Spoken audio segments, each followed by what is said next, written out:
Greetings. It's definitely a nasty day out here in north central Oregon where I've been staying for a couple days.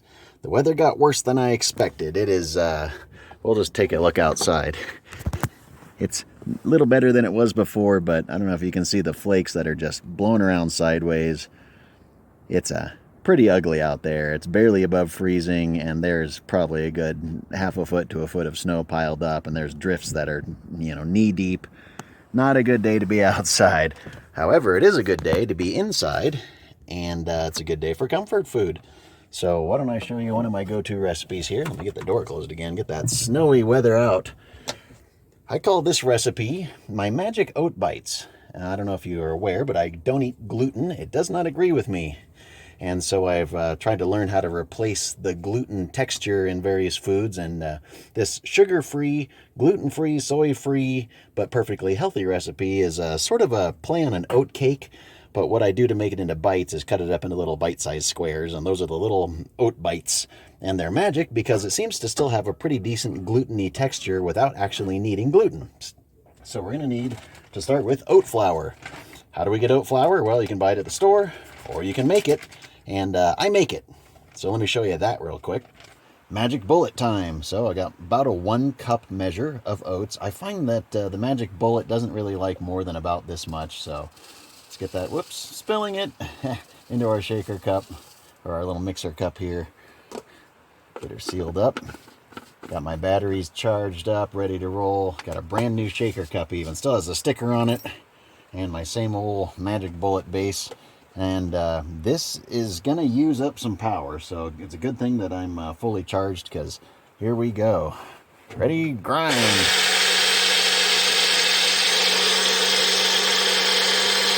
I love watching it make flour. It's so cool. Give it a little shake sometimes, helps out.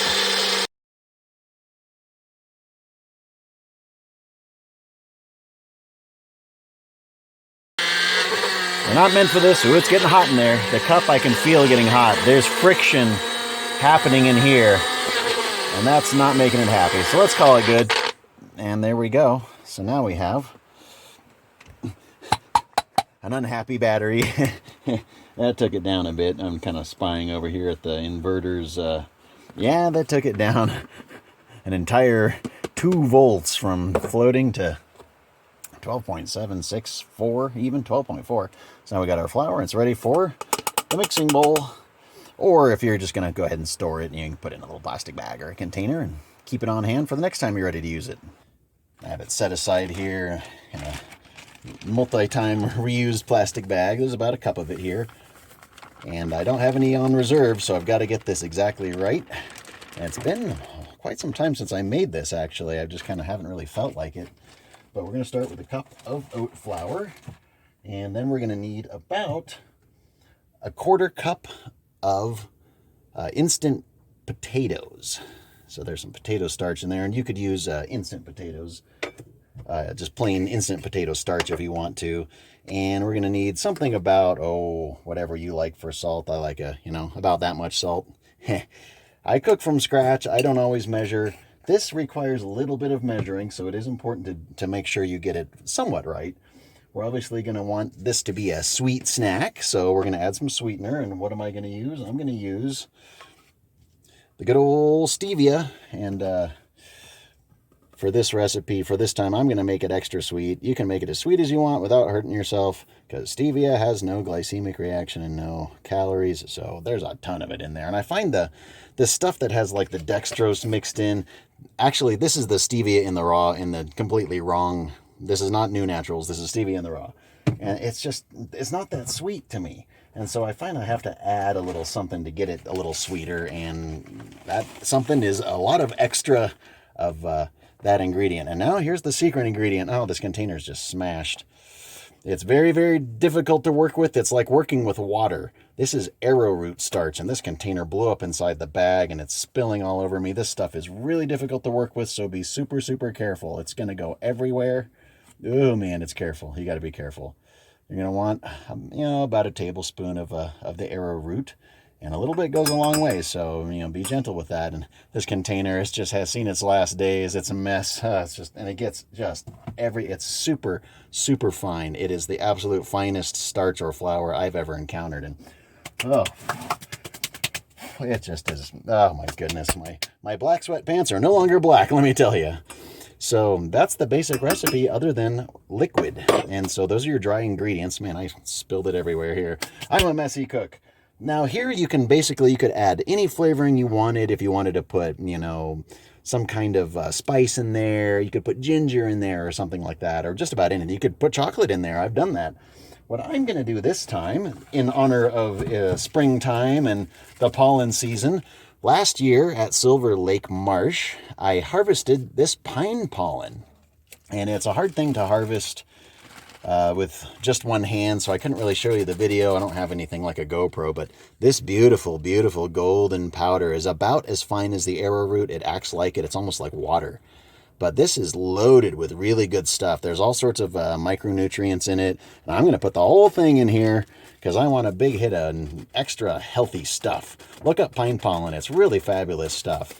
One of the few little secrets of pine pollen is not that it's a good flower extender or that it's very healthy for you, but for men, it actually has a water-soluble version of testosterone, essentially. And so it's can be a little bit of a testosterone booster. It's very expensive in the stores.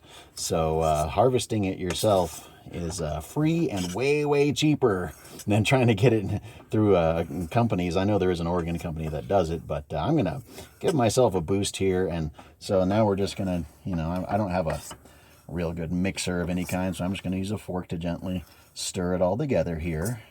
Get those dry ingredients pretty well mixed if I can, especially get that arrowroot all mixed through there. And once we get this mixed up, we'll be ready for the wet ingredients, obviously, and that's where the real good mixing comes in.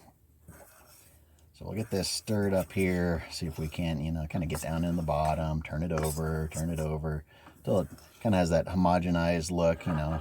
That's not too shabby. I mean, you don't need to get too crazy with how intensely you mix it, because we're going to mix it some more here, and boy, am I making a mess. Now, wet ingredients, we're definitely going to need any liquid you want, really. It's up to you.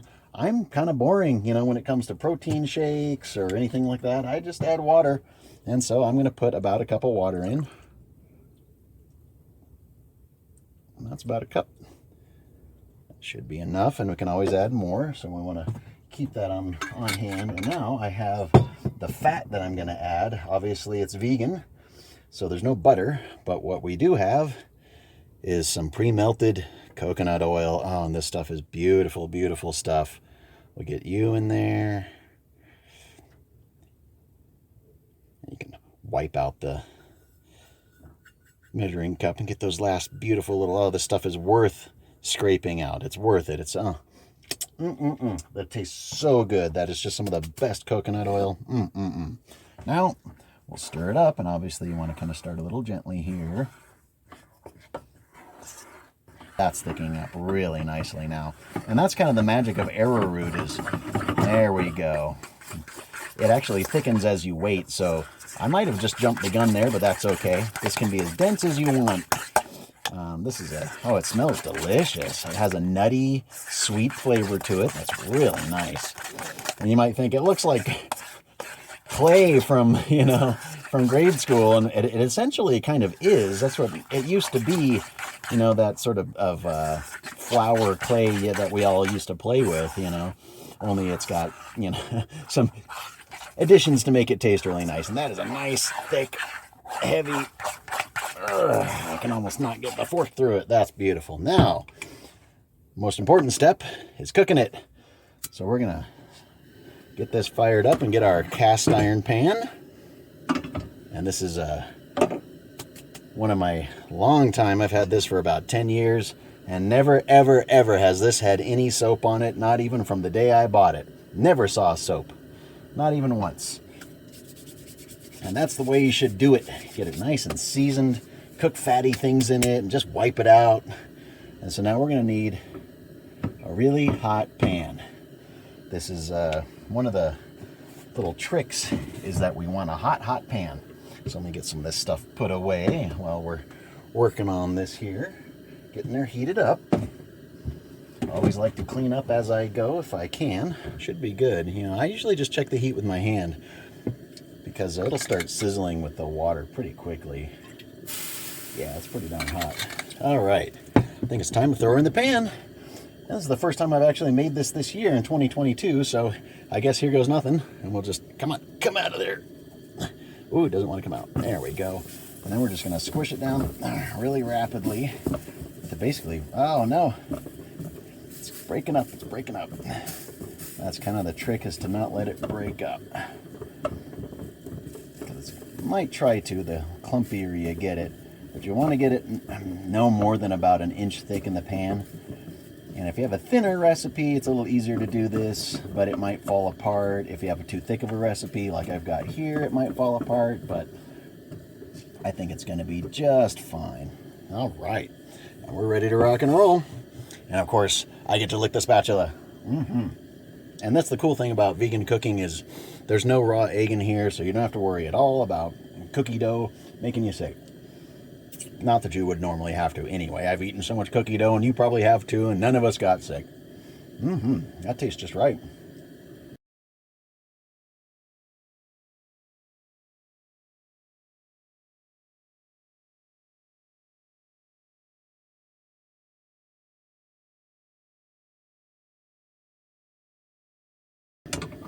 Let's give it a flip.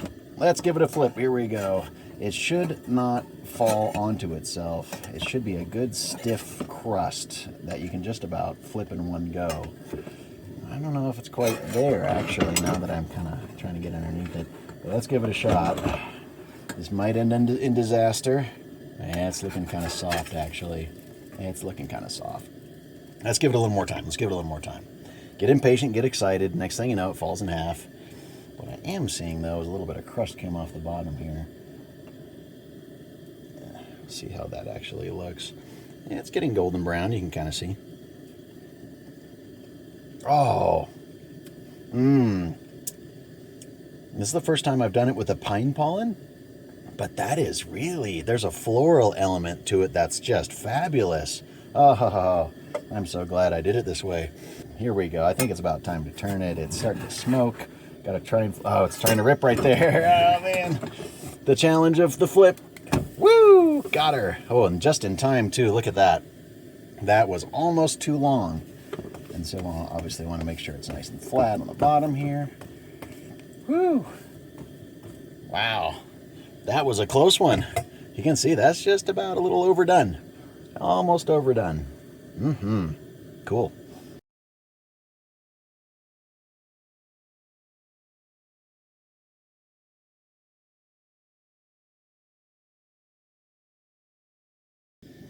So tempted to check it here.